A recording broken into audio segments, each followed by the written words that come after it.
Já está.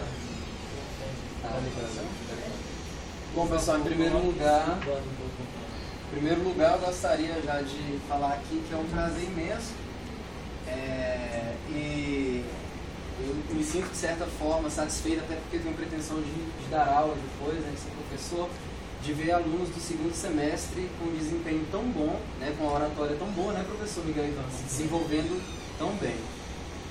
Mas, feita essa digressão inicial aí, eu vou falar sobre o divórcio consensual.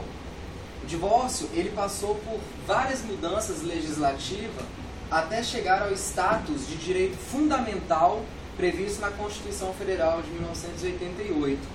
Antes disso, passou por várias legislações infraconstitucionais, né, e era repudiado pelo legislador, era repudiado inclusive pela própria sociedade, que tinha uma mentalidade eminentemente voltada para princípios bíblicos, e por esse motivo o divórcio ele só foi figurar no elenco da Constituição Federal. A gente vai ver que bem em 1988, com a Constituição Federal de 88.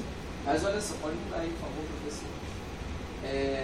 Antes de entrar diretamente no divórcio consensual, porque o tema do meu TCC, na verdade, não é pura e simplesmente o divórcio consensual, mas a desnecessidade do advogado, né, a desnecessidade de representação postulatória no divórcio consensual. E a gente vai ver quais são os motivos. Nesse primeiro momento, a gente vai ver um panorama histórico, né, um breve panorama histórico do Instituto da Separação, do Instituto do Divórcio, até ele chegar a esse status de direito fundamental que eu falei inicialmente para vocês. No Brasil colônia, a jurisdição ela era eminentemente eclesiástica. À época, o que regia, as normas que regiam a sociedade brasileira eram as ordenações do reino, ordenações filipinas, manuelinas, afonsinas. E essas ordenações, elas, por virem de Portugal, obviamente, elas tinham uma inspiração totalmente na Igreja Católica, uma vez que Portugal é um país católico, certo? Então, nesse primeiro momento, a jurisdição ela era materializada por bispos, né, por representantes da Igreja Católica.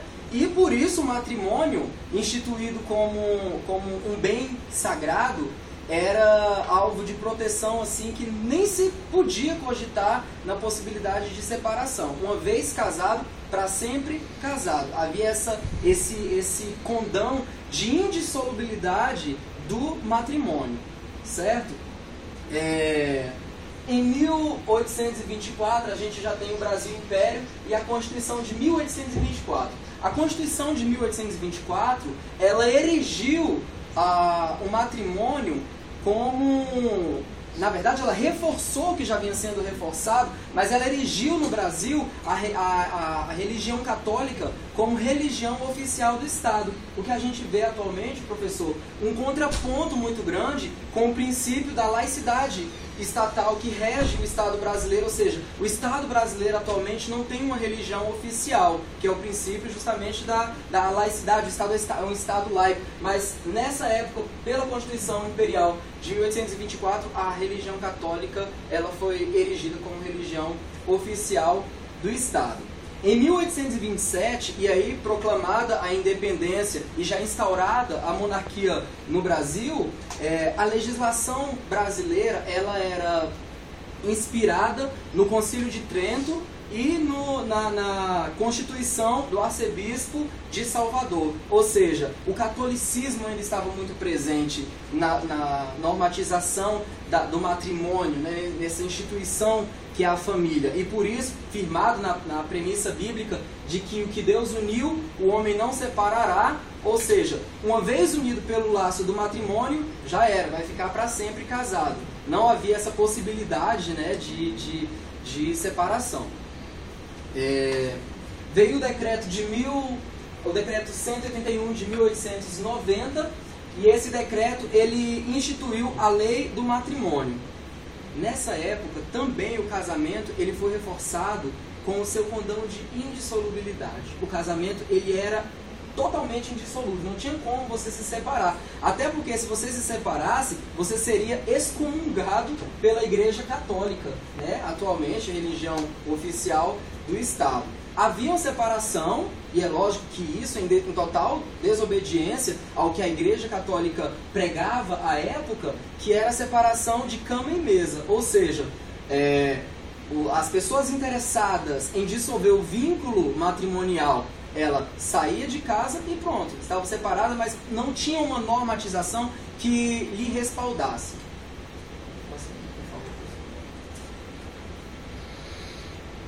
Em 1916 a gente vai ter o nosso Código Civil, e o Código Civil ele vai trazer pela primeira vez, olha só, durante todo o tempo, né, durante grande tempo da nossa história legislativa, o matrimônio ele teve essa característica de insolubilidade. Só em 1916 é que a gente vai ter a figura do desquite. O que era o desquite?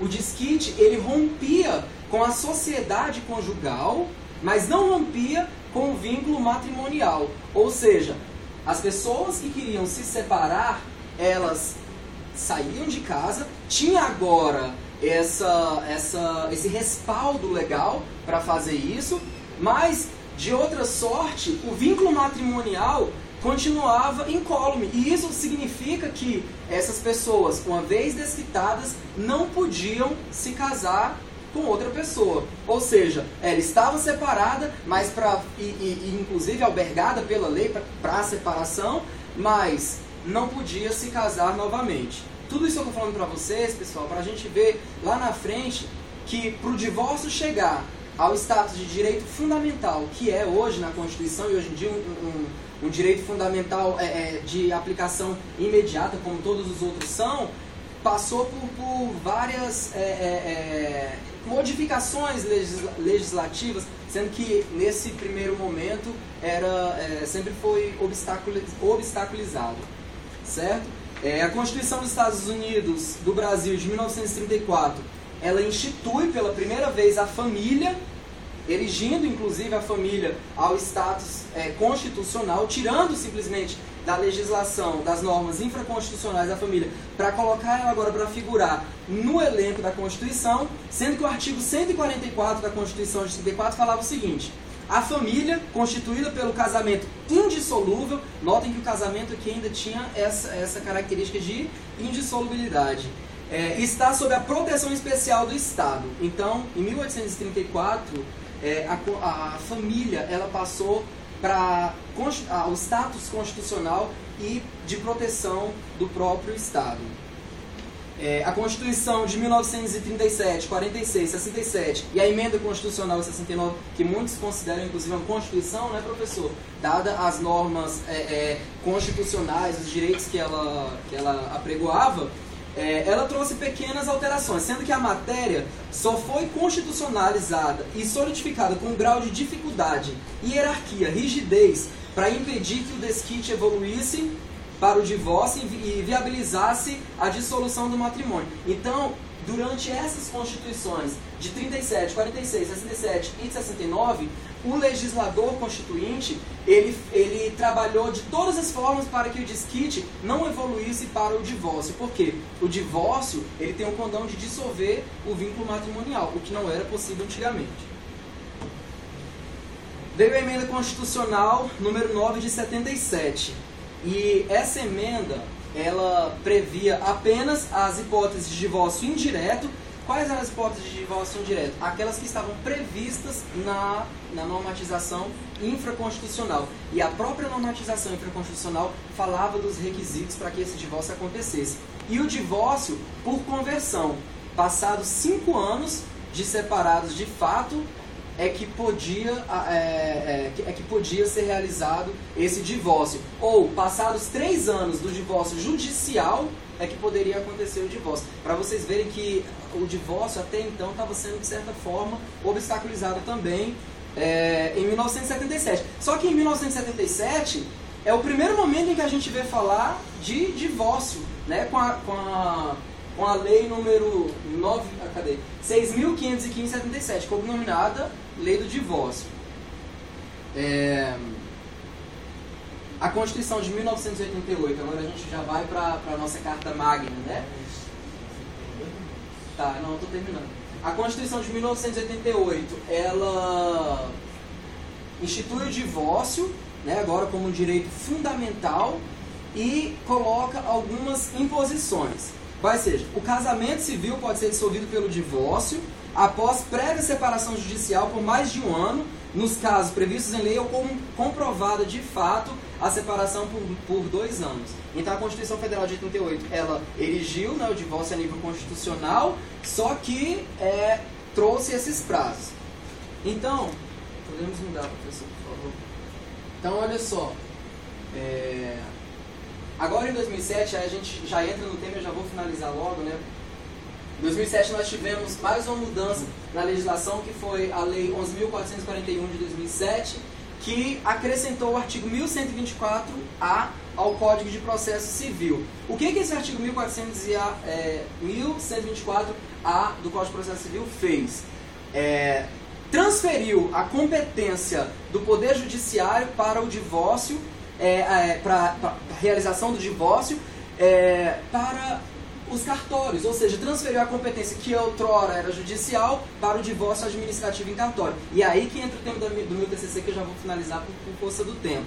Pessoal, estou defendendo em simples palavras, a desnecessidade do advogado no divórcio consensual, porque a lei, ela tirou do crivo do judiciário essa competência para a realização do divórcio. Então não existe um litígio, e é isso que eu estou defendendo no meu TCC, não existe uma pretensão resistida que necessite da presença do advogado, porque a Constituição Federal, no artigo 133, ela trata do princípio da indispensabilidade do advogado à administração da justiça. E aqui eu falo que o advogado, nesse sentido, ele não está sendo indispensável, não está sendo essencial. Até porque, dadas as mudanças legislativas até chegar ao status em que o divórcio chegou, não foi necessário, eu perdi um pouco o fio da meada, estava falando que tá, beleza, até chegar ao ponto que chegou o divórcio consensual em cartório, é isso que eu ia falar. O divórcio consensual em cartório é um único ato, então não existe nem processo, porque processo vocês já viram o direito processual civil, né, ou não? Estão vendo agora? Não? Vocês vão ver no direito processual civil que processo ele é uma sequência ordenada de atos processuais. Então, no divórcio em cartório, se quer a falar em processo, porque é unus acto, é um único ato, né, administrativo, e não enseja a presença do advogado, porque o tabelião, e pela própria lei do tabelionato, ele deve ser um bacharel em direito. Pessoal, tem muito mais coisa para falar, eu ia falar de alguns princípios, mas como já acabou o meu prazo, é tudo isso. O advogado é dispensável no divórcio consensual.